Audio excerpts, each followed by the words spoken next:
Hi, I'm Darius Jones, and I am the curator and artist in residence of the Mata Festival 2022. Here are a plethora of the composers that are going to be on the nights of the festival, presenting their works. Performed by some of them, but also performed by particularly the International Contemporary Ensemble. So we're here to have a conversation that I'm looking forward to, and also for you out there, so that you can get to know the composers a little more. So the first thing I want to know is why composition? So let's start with Fernanda. Did I did I totally mess up your name? No, that's the right name. And I'm not sure. I don't know if there are that many other things that I would rather do. I think this is one of my favorite things to do, and I don't know. I started with music and I kept going. I think my family wasn't very happy about my decision, but that's what I loved, and I just kept going. So it's not a super inspiring answer. It's here on the spot, but that's what I got for now. No, that's a great answer. Yeah. That's a great answer. Good morning. Why composition? I am a hip hop head. I started off in hip hop at least with my professional career, and I discovered all different types of alternative texts scores. So I wanted to start using my words in a different way, and now I do hybrids of all different types of notation and graphic scores, but really I just wanted to enliven words in a different way, which is what kind of led me to composition. So Jun Young, right? Yeah. Okay, great. For me, I kind of started writing music in like a more singer-song perspective. I was like back in middle school writing songs with friends and things. And I was playing clarinet for a while, but then I developed this weird condition where I couldn't practice for very long because of I'm leaking air through my soft palate or something. But anyways, that prompted me to like ask my teacher to introduce me to like a composition teacher, so I can kind of switch from clarinet to composition.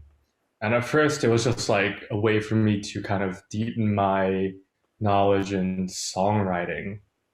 But then, like, the teacher started to introduce me to many um, different aesthetics and the composition world. And I kind of, spiraled down or spiraled up from there. That's beautiful. I never heard of that condition before, but I learned something new today.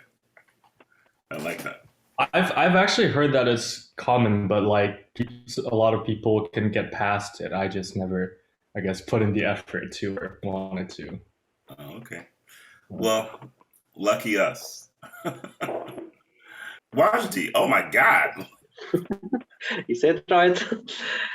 Yeah, alright, so I didn't decide to be a composer. I just added some notes to my piano class, and my professor wasn't happy with that, playing Mozart with extra notes.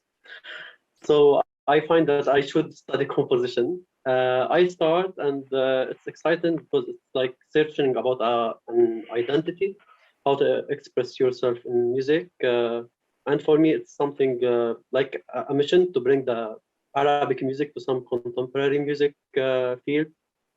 So that's why composition. It's the only way to create music, not to repeat the music. Okay, beautiful. Laura. Hello. I'm afraid I don't have a great answer. It's also just something I started doing and I really enjoy it. I love music, I love sound, I love thinking about sound. So I guess it's just something I keep deciding to do. That's great. Chris. I came from like a jazz background growing up, and I always understood that people composed music to then expand on in an improvisatory setting. And I guess then going further into more like open improvisation, I started to also be interested in how can I like craft things that will potentially be able to be like passed on over time, and potentially like outlive me or communicate to people that I'm not actually in the room with. And so composition is definitely for me more of like a tool, like a means to an end, as a way to like craft sound and not necessarily be present or actively participating in it. Even though for my piece I am actively participating, but yeah, that's why composition. Great. Shuyu. I love music, but I hate practicing piano. So, so when I was young, I practiced piano. Not that hard, but I really enjoy to play piano. So my mom said, "Okay, if you hate piano, why you still like play piano?" I was like, "Because music is so beautiful." And I was like, "Okay, let me try composition," and that's why I'm here now. Oh man. Oh. I'm loving the candidness everyone's coming with, like just like keeping it raw. My shirt must have inspired some of you. All right, Michele. Hi. Yeah, I guess I started doing composition before I even realizing I was doing it. I started improvising on upright piano since I was 8, but I didn't access the official training in music until I went to college. I mean, in terms of music composition. But I guess I was also always drawn to different media. And right now I work with so many different things, from music to experimental theater, puppetry, journalistic, creative writing. And I kind of went through a whole process of thinking that, am I a composer or I'm an interdisciplinary artist? But then I started kind of like, eventually I went back to the identity of the composer, because I realized that I can composing not only music and composing words, I can composing visual elements. So I guess it's just, yeah, it's like a whole process of working with the field of composition and how this identity means to me. Yeah. Yeah, beautiful. Mengmeng. Yeah, good morning. And my story is about the diary and against my mom. So when I was in a middle school, I would like to write the diary every day, and then for the parents, they're always curious what you're doing. So my mom sometimes look at their diary and told me, "Oh, you did this." So I just felt very embarrassed. So after that, I decided to record my things with note or pitch. So at the beginning, it's just a short motive that only that's my personal cipher for myself. And then when I graduated from high school, went to the conservatory, then those small short motives start become a piece. Yeah. Let me I need to break this. I need you to like expand upon this for a second. So you were writing a diary, and so no one could figure it out. You created a musical cipher. Yeah, for myself. For yourself, so that no one could read the diary. Right. So dope. Oh my God, that is fucking awesome. Like, what an origin story. Jesus. That's really cool. I'm sorry. Like, man, you're the winner. Yeah, last. I mean, man, my origin story is nothing like that. Jesus. Um, it's fascinating. Like composition. I feel like composition, like we always kind of think about it from a musical standpoint, but I think composition is also something that we can, look at from a philosophical point of view about how to move and exist in the world, and how we actually like interact, and how we see things. I think sometimes we always look at it from this standpoint of like music, and I think it's much broader than that. I think it's really how you compose your own self, in the world, how you place yourself in the world. And I feel like many of your pieces, which is something I want to kind of talk about now, is there's a personal quality to a lot of your works that I really dig. Fernanda's piece, I don't know what her piece is going to be, so she's going to reveal that now. But I feel like when we as composers are writing, I think, or creating the works that, composing our works, we're composing them for some purpose that's greater than ourselves.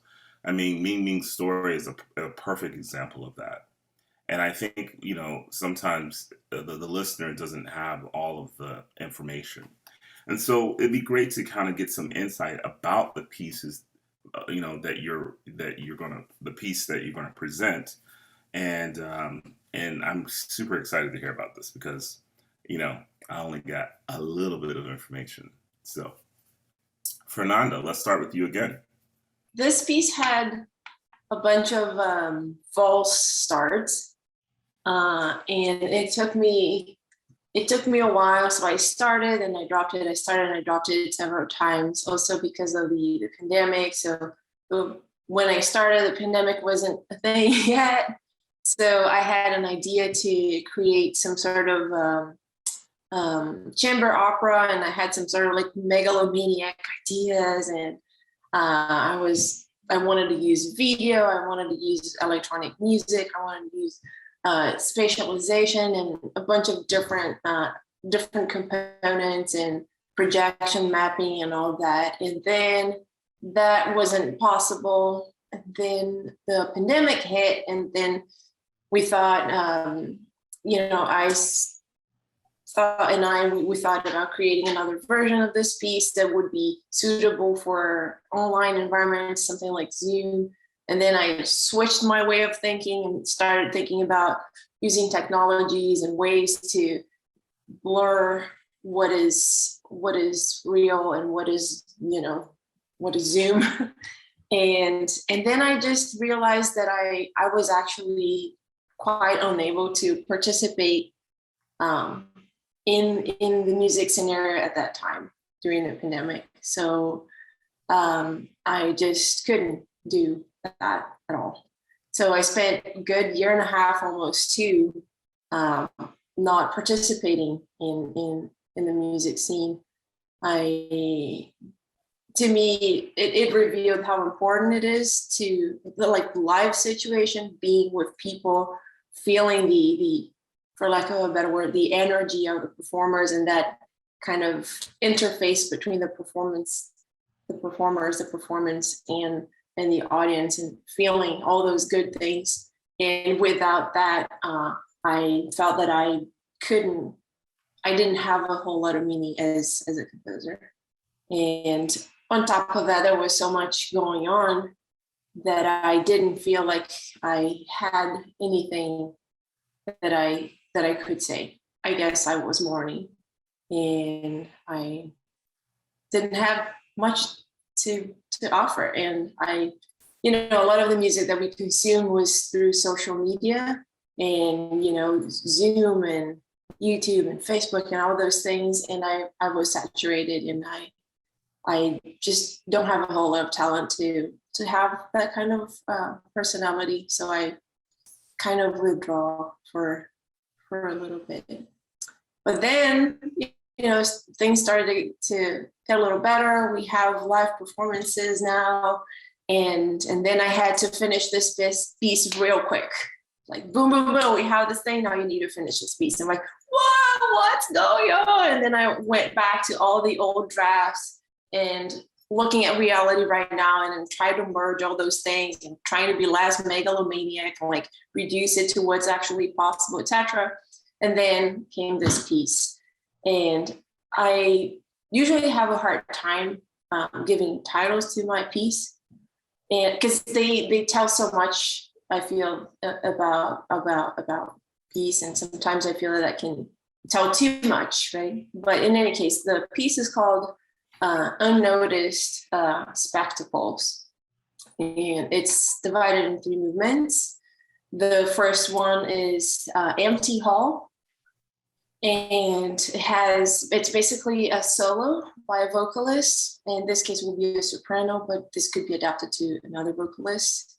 The second movement is called Still Life with Open Window, and I wanted to explore the idea of all the stuff that happens outside of the stage. That life is still happening, the nature is still there, and all the stuff is still happening outside of the stage. But so that then we have a wind trio playing outside of stage, and then on stage you have the soprano, and they kind of have this dialogue and this spatialized sound, etc., which is something that I don't necessarily want the audience to know that's going to happen. So maybe I should not have said that.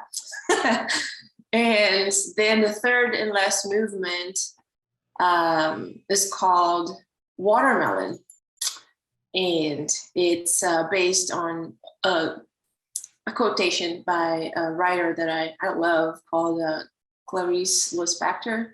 I think she was born in Ukraine and moved to Brazil when she was very young. And I really love her text. It's very, very deep, existential, but also embracing the absurdity that is to be alive. So I think that's it. Your piece is being performed on the first night, May 4th, day 1 at Roulette. So I am excited to see this work. It sounds really, let's not talk about it anymore because there's some, I totally get that. We don't want to give everything away, but I already am just like captivated by it. I didn't know anything about this piece, so. Thank you. Yeah, we'll see. I hope it's good too. Yeah. Shara, tell us about your work. Why I Believe Women is the name of my piece. It's part of a series of pieces I was working on that are meant for the performers it's written for the performers, not necessarily for the audience. Each one of them in the series, the performer has the autonomy, they make choices. They're largely improvised, but with a lot of parameters. So in Why I Believe Women, the parameters are your choices between 4 texts, different aspects of a story a woman has expressed and may or may not have been believed. One's Christine Ford's testimony in the Brett Kavanaugh hearings. One's Anita Hill and her testimonies. One's from I Know Why the Caged Bird Sings, Maya Angelou. And one's this poet, Simone White, if you're not familiar, she's amazing, called Preliminary Notes on Street Attacks. I came up with this piece, I'll be very candid, I guess that's in the spirit of our conversation today. I was actually attacked on the subway in the fall of 2021 by a Black man that seemed to have some sort of emotional issue, and really feared for myself. And I was also really hurt that it was a Black man that of my people, that he kept saying, derogatory terms for me being a Black woman. And I was like, you're a Black man though. And then he just hated that he was Black. And it kind of just really stuck with me for a while. It really stuck with me for a long time. And I was talking to a family member about it, and they just didn't really seem to feel the severity of it for me, like why it was hitting me so much. Yeah, so the piece kind of came out of that feeling, and I wanted to have an opportunity for that expression to be heard, especially since women have and this is not just anyone who identifies as women have a hard time uh, being listened to or being heard. I'm really lucky for the performers that are performing on this piece as well, both very strong, powerful women that I admire. And I'm excited to hear their take on it. Yeah. Wow. I I didn't know that. Um, it's interesting, like, hearing the work, I've heard it, but yeah, it's like bringing that work into greater context for me. And wow, like I'm Mhm. feeling kind of emotional about it, like, and thinking about how you manifested that and how like it's it actually like is makes the piece like so potent and kind of yeah, man, yeah, congratulations. Like I'm Thank you. yeah. I'm sorry you went through that, and it takes so much to be able to voice that and explain.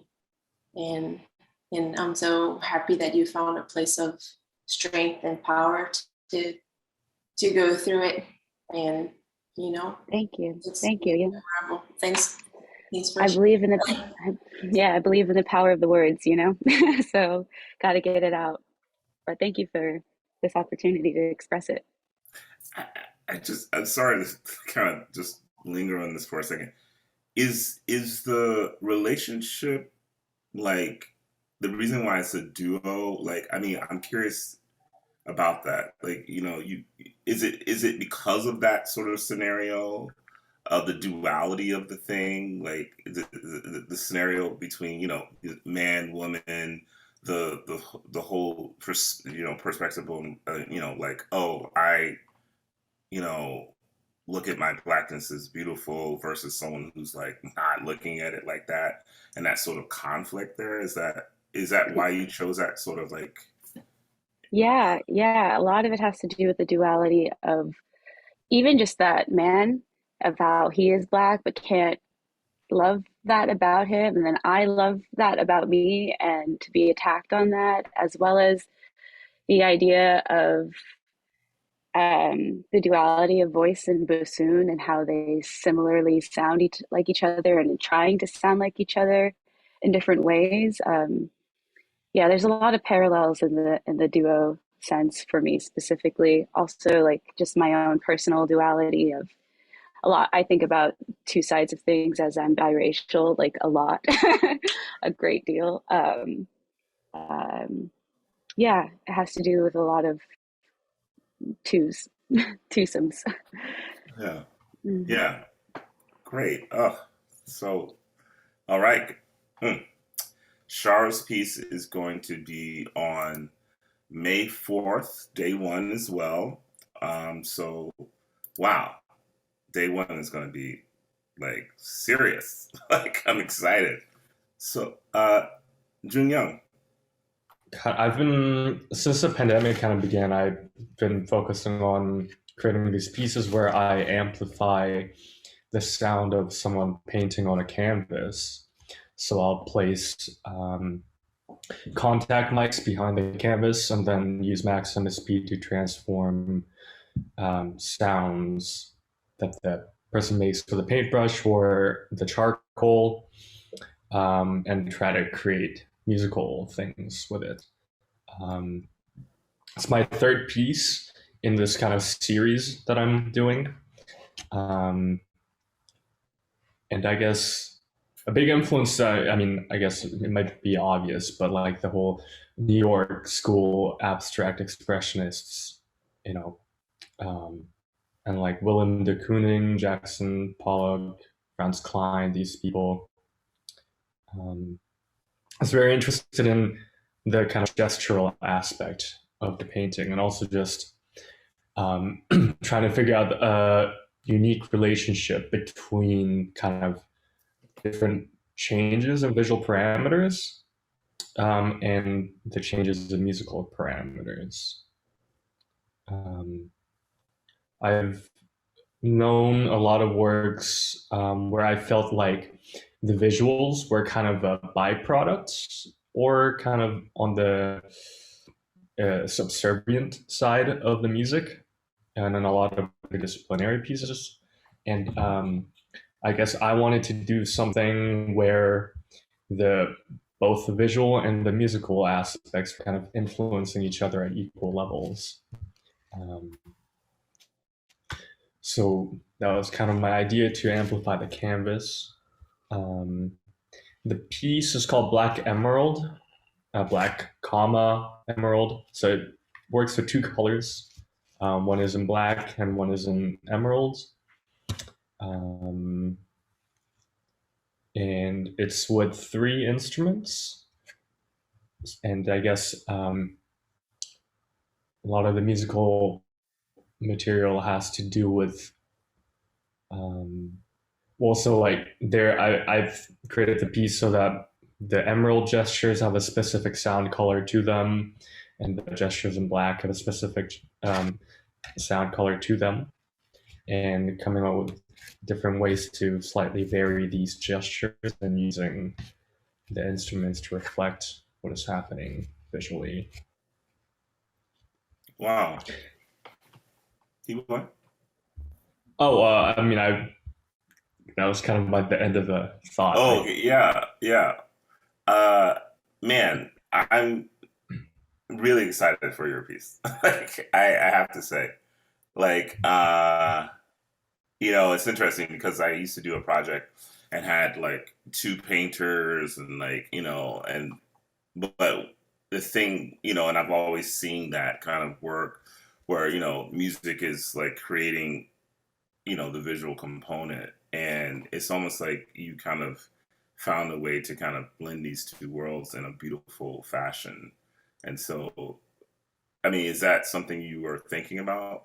Like, yeah. I mean, I'm happy that you see it that way. It's just, they're all attempts at trying to create this new kind of synergy between the 2, I guess. Yeah. I think it really works, and I love the fact that this piece is going to be the final piece on day 2 at Roulette, so people can kind of like sit in and kind of be left with that art. The one question I have though is like, what do you do with the paintings? I mean, that's the question I ask myself too,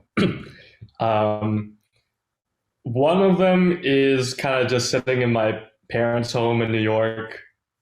One of them I took with me because I had a performance of this in Munich. And it's, just lying on the floor somewhere.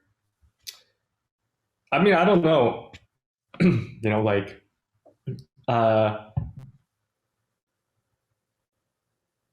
it's like I didn't write the music or create this piece to be like, oh, like you gotta, now this like artwork at the end is like for sale or anything, like, I mean, it'd be nice if someone, but that's not really the point for me. Yeah. Maybe you can just give it to someone. Yeah, I mean, if someone wants it, then sure. Great. All right, let's continue. Wajdi.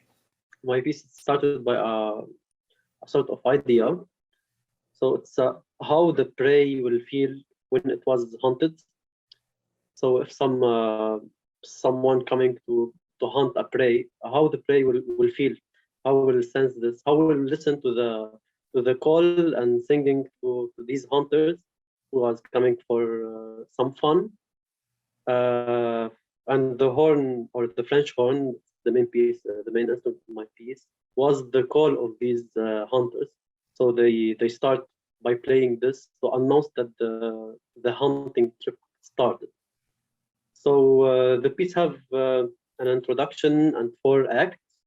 It's act because, like, for me, it's taking this this psychological state of the prey in many levels.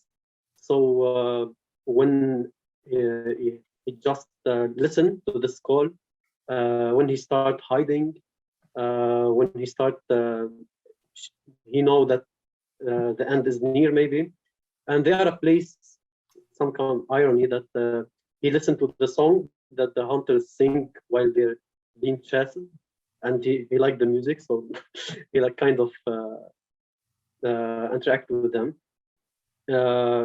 So it's something about the what's happening inside the head of the prey. The name, it's not really related to the story. The name is a tune for Harmless Horn. So Harmless Horn was my friend, my French player friend, and actually I read this piece for to discover his instrument.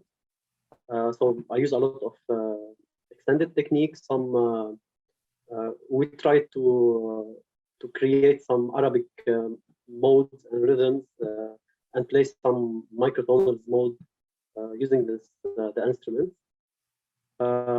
Yeah, and that's it.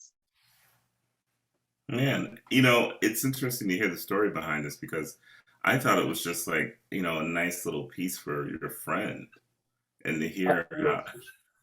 So the name of the instrument is the name of the piece. It's not reflecting the music.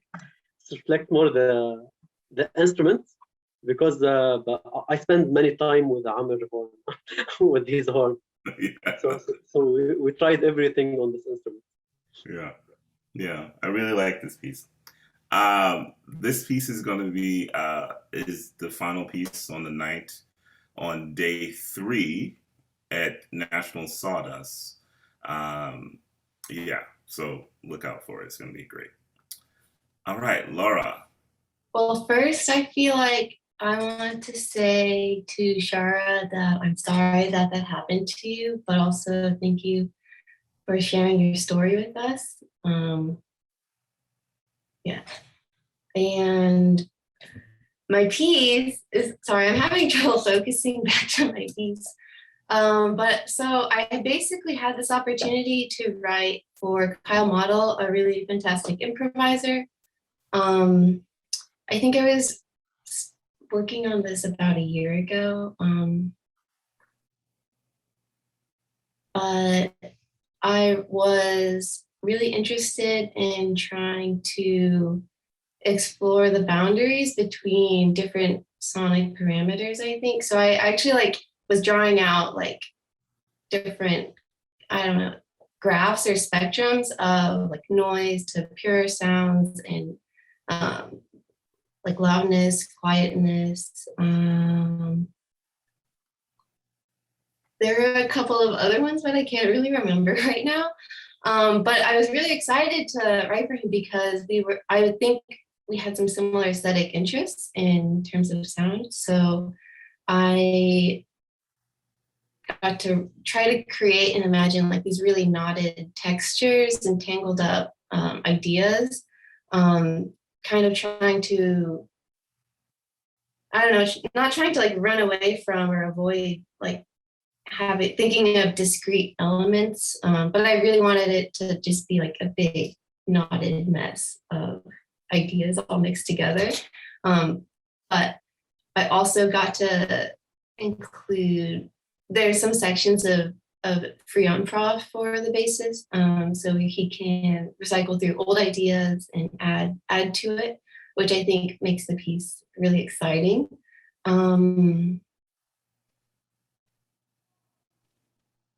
I think that's all I've got to say about that piece. But it was also written through the pandemic, so it was a really great, a great thing for me to be able to write this piece. Will this be the first live performance of it? It was actually performed, I believe, in Florida in the fall. But I actually got a travel grant from school, so I can go. I haven't figured out the trip yet, but I haven't actually seen it or heard it live ever before. So that's exciting. Great. Mhm. I'm really happy to hear that. I think your piece is like, I don't know, there's something mysterious about it. It has like this.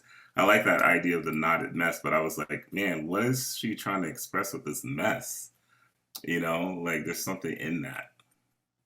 Yeah, I can't say that there is a specific thing I was trying to express, but I don't know. It comes from somewhere, I suppose, Yeah. but nowhere directly. No. I'm excited to hear it live and excited for everyone else to hear it. So this piece is going to be on May 4th, day one at Roulette. Some really dope pieces are coming. It's like, all right. Chris. Well, first, I also want to acknowledge Shara's sharing, and I appreciate that. I also feel like it's not directly related, but I do feel like maybe my piece is coming from a similar idea of expressivity. My piece is called Of Yours, and it was originally created as a video piece during the pandemic. It was kind of my way of processing a lot of kind of the media's handling of George Floyd and the murder and the many murders that have happened in the past and will continue to happen. And I wanted to create a piece that created conversations from important kind of thought leaders. In this scenario, I brought in James Baldwin and Dr. John Henrik Clarke to have conversation together. And these are two people that had not actually had some type of conversation, at least one that we would be able to experience. There's no video or audio. In my research, I did find that there was a letter correspondence, very brief. James Baldwin was invited to speak at John Henrik Clarke's, I think, school, and he wasn't able to make it. But that also added another layer for me to just the things that were, I feel like, kind of robbed of. Like, we could have gotten so much from having so much insight from having these people have a conversation that we can like archive, essentially, like an archive of conversations from really important and insightful thinkers that would maybe create new paths for us to go down as a society, and how we can like navigate these things, because I think we can only look back to move forward. So in this iteration, I'm actually inviting Shara to participate in my piece, and I'm going to have a bassist and a cellist, and basically this setting is not going to have the video component, but we'll be using different samples of Baldwin and Dr. Henrik Clarke. Shara will also be contributing her voice and some text. And I think actually all of us will be contributing our voice at some point. I'm excited about that part. So yeah, I wanted to have a lot of conversation happening. You know, I come from jazz, I come from improvisation. I really believe in the power of conversation and what can be done through that act. So I feel like this piece is kind of like a feedback loop of that. I create this conversation between James Baldwin and Henrik Clark. The instruments are kind of this setting, creating a conversation in between themselves. And then that is like another conversation between the text and the music. And then I'm hoping that these conversations will create conversations in the audience, and that people will ruminate on this and talk about this and think for themselves like who they would want to have speaking, you know, because this is something that anybody could do. We have YouTube, we have so much at our fingertips, like we can create new kind of meanings. So I hope that can kind of be generative and then come back to me, and I can then create more pieces that are under the umbrella of yours, so that more conversations can be had, and we can hopefully head in the right direction. Yes. Oh, I'm really excited to see your work that evening. See, and specifically, I love this idea of creating a conversation between two people that didn't happen, and how you're going to do that. I'm really curious to see how that works out. Chris's piece is going to be on May 4th, day one of the festival. There's a lot of day one cats here. Shuyu. So my piece is called in a station of the metro, and then both the inspiration and the title comes from the Ezra Pound, the same title of it, and it's very short poem, so I'd like to read it. The operation of these faces in the crowd, shadows on a wet black bow. That's all for this poem. It's very beautiful, very simple. I kind of like take the idea to separate both the consonant and the vowel, and deconstruct it, both of them. So at the beginning, I ask a singer to sing the whole poem, and then the middle, I kind of using the vowel and the consonant as the new lyrics, and then they kind of like rebuild at the end. This is the whole structure of that. And this piece also is the first piece of my new trio serial. So all the instruments kind of like sharing the new characteristics. For example, in this one is for alto singer, alto flute, and the viola. So they're kind of in the middle range. So there's gonna have more piece about this serial comes from. So please looking forward. Yep. Oh, she's. This piece is happening on day 3rd, May 6th. This is one piece that I'm crazy excited to hear, because I actually see live, because of sonically what's happening is insane. And I think it's really exciting. So if you can see this piece, you should see this piece. Yeah. Day 3, May 6th at National Sawdust. The piece is in a station of the metro. You have to see it. Michele, tell us about your work. I'm so excited by all the projects that's gonna happen at the festival, and just also specific with how a lot of us are working with words and the power of it, but also the intimacy that we are willing to share. That I really don't take granted for that. So my project is called Doing's Diaries. So it talks about modern womanhood. So it features narrated diaries from 4 women identified artists. It kind of like started out as just a solo set, which was me improvising on a electroacoustic soundboard I built, and I just improvising with the diaries. But then for Mata Festival, I'm expanding it into a quartet. So I'm actually building more soundboards that is gonna connect with effect pedals. Yeah, and I'm also collaborating with sound artist Maria Buja, who is gonna create those objects that's gonna like blend into kind of like the soundboards that serve as scores for the performers to follow. Yeah, so I guess like kind of like some of the example, like, so this is like, I kind of like built those soundboard. Those are like acoustic parts. So like they kind of make some sounds.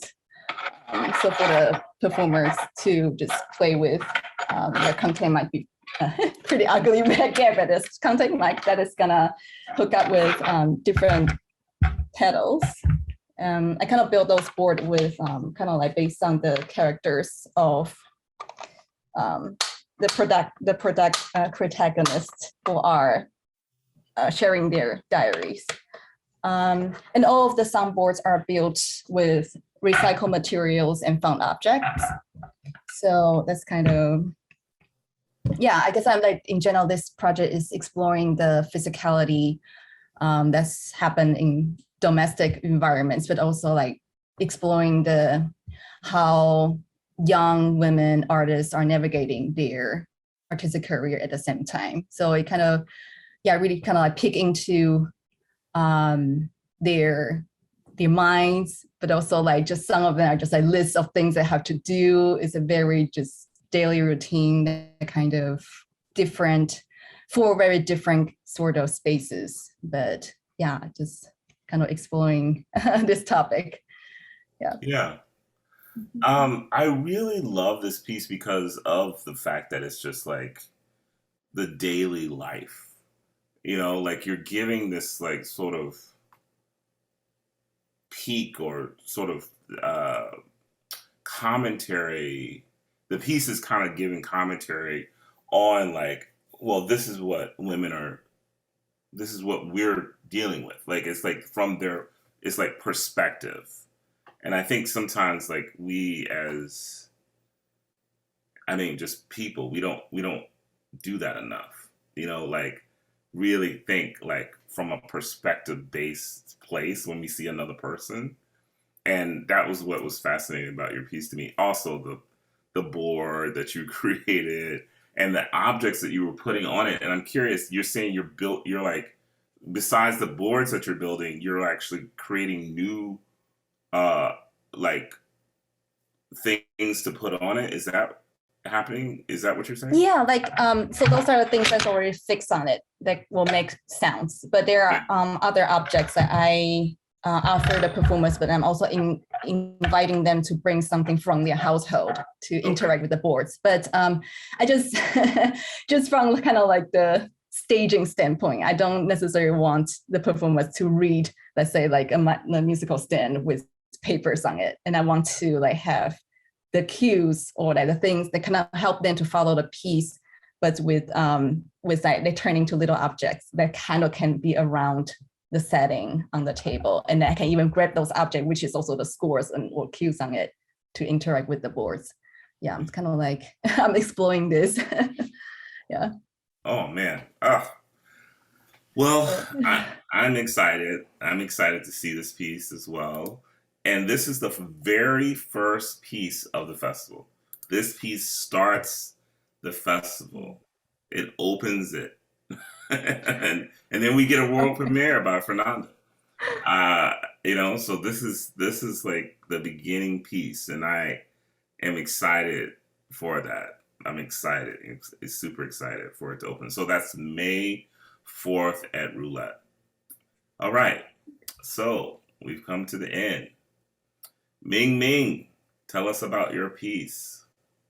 I'm so excited about this program because this is a premiere for me in the piece called The Sounds I Can Hear When I Miss You. So this idea is just come from the pandemic. Because of the pandemic, we cannot travel. So we cannot visit our friend, family, and as other person, I have relatives or a friend just pass away, so I cannot get in touch with them anymore. But in my memory, those scenes when I when I got together with them, it's really much alive. So when I think of them, so the memory just pop up in my mind and in front of my eyes. So there is some moment when I hear a familiar sound and suddenly begin to miss someone, or when I am missing someone, a sound pop up in my mind. So those sound in the piece just relates to the moment when I, hang out with them. So this is really important for me to think about someone. Like there is some sound in the piece, like train sound. It's just a part of my earliest memory when my grandmom take me to other cities. We start on the train, we get on the train. So the train sound for me is not a noise, but it's a really warm sound. So it's represents the love of my grandmom about that memory. And the other sound, when I hang out with my friend, she want to make a wish to go to the Buddhist temple, and we can hear the master to hit the large bowl there. So it's quite peaceful for me.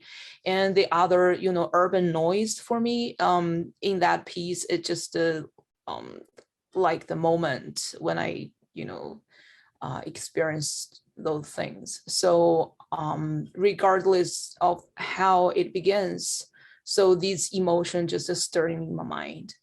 So when I cannot just grab my phone to give them a call, or I cannot visit them, so I just record, write those sounds down and to put them together. So this piece basically my personal memory of all of my friends, families, those peoples. And the sound idea, this piece was written for a solo prepared violin. So the sound idea, how I preset the string is I use for key rings to clip those strings and to change the sound quality of the violin. So that just happened by an accident. When I played my violin, I used my key rings there, and it's just stuck on the string. I said, oh my God, it's gonna break.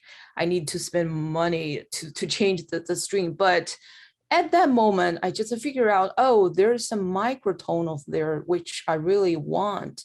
So for the train sound, it's complicated to describe because there's no specific pitch. It's combined by those different microtonals. So I start to find the sound from there, and then I got this preset.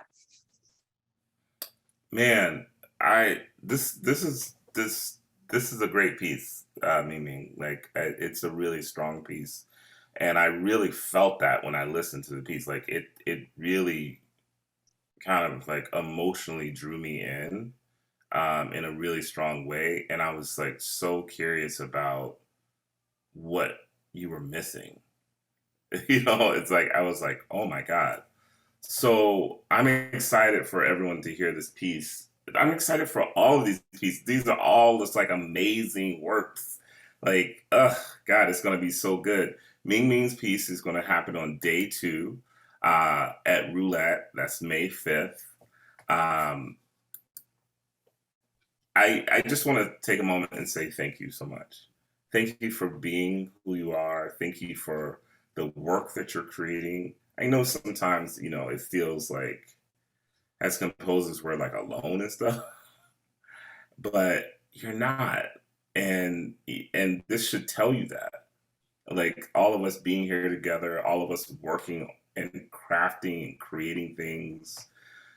I just have a feeling that once we get all together, it's going to be so powerful.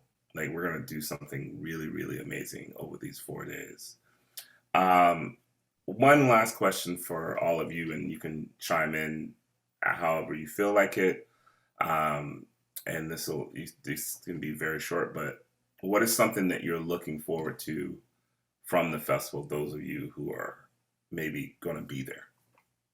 Well, I was gonna say, for me, it'll be interesting because for the past 3 years I've been in Germany, and I'm only used to like a European crowd and these kind of music festivals. So I'm interested to see the American crowd and how they react to new music that's happening.